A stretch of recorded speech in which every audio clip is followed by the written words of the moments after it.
Баршаңызға қайырлы күн, каналыма қош келдіңіздер. Бүгін сіздермен өте дәмді, үлпілдек, бір жасағаннан шығатын, және де суығанайының ортасы ешқандай да түсіп қалмайтын, толығымен ортасы пісіп шығатын, ең сәтті оладьидің рецептісімен бөлісетін боламын. Маңызды жерлерін жіберіп алмас үшін видеоны соңына дейін көріңіздер, және де рецепті жоғалтып алмас үшін каналға тіркеліп қоюды ұмытпаңыздар.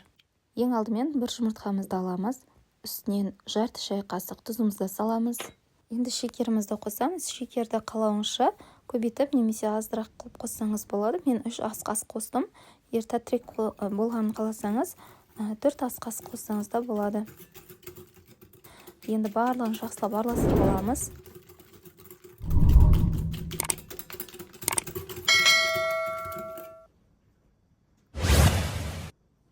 Енді бөлме температурасында тұрған айранымызды қосамыз. Айран міндетті түрде бөлме температурасында болуы қажет. Барлығын жақсылап араластырамыз. Енді електен өткізілген ұнымызды қосамыз. Ұн міндетті түрде електен өткізілген болуы қажет. Енді шанышқының немесе венчиктің көмегімен бір келкі масса болғанша жақсылап араластырып аламыз. Арасында ешқандай комочек қалмайтындай бір келкі масса болғанша араластыру қажет. Қамырымызды жақсылап араластырып болдық.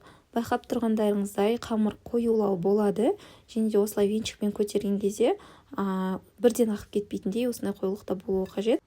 Ең соңынан ас содасын қосамыз. Ас содасы бізде жарты шай қасық. Барлығын жақсылап араластырамыз. Байқасаңыздар, айранымызбен содамыз уже реакцияға түсіп бастады. Осылай шамалы көпіршіктер пайда болып, іртік сияқты бола бастайды.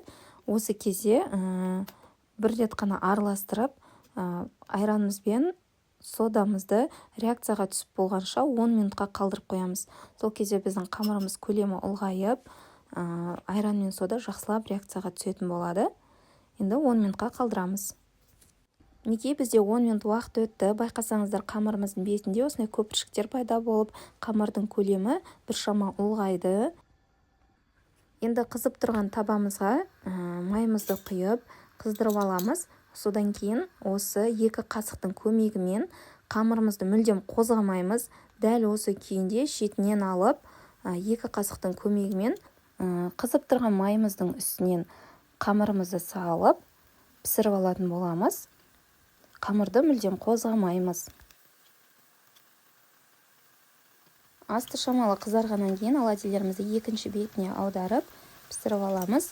Астындағы оты осындай жай емес, тым қатты емес, орташа отта болуы қажет. Орташадан сәл ғана жоғары десем болатын шығар. Осындай отта болуы қажет. Енді екінші бетінің піскендігін, осы бетінің шамалы қамыры формасын ұстайтындай болған кезде біздің қамырымыздың астыңғы беті пісті деген сөз. Сол кезде келесі бетіне аудара отырып пісіріп алатын боламыз. Пісіп шыққан оладьиларымызды қағаз майлықтың, яғни салфетканың үстіне түсіріп аламыз. Сонда артық майлықтар өзіне тартып алады.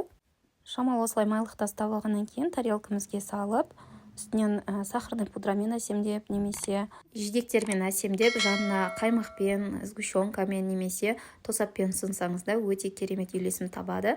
Бұндай оладьилерді бір күн бұрын жасап қойып, таңғы асқа ертесіне ысытып берсеңіз де болады. Өте дәмді болып шығады.